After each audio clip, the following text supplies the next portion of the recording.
పిల్లల ఆకలి తీర్చడానికి తప్పుడు మార్గానికి వెళ్ళిపోయి ఘోరమైన వ్యాధులకు గురై ఆ పిల్లల్ని అలాగనే అనాథలుగా చేసి చచ్చిపోయినటువంటి తల్లులు బోల్డంత మంది ఉన్నారు.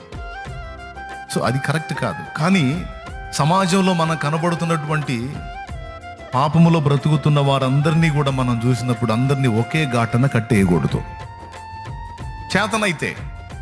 చేతనైతే ఒకవేళ వాళ్ళు దీన స్థితిలో ఉండి అలా తల వంచి అలా తప్పుడు మార్గానికి వెళితే నీ చేతనైతే నువ్వు చేయదగిన సహాయం చేసి ఆ తప్పు ఆ మనిషి చేసే అవసరం లేకుండా చెయ్యి, నీకు దమ్ముంటే.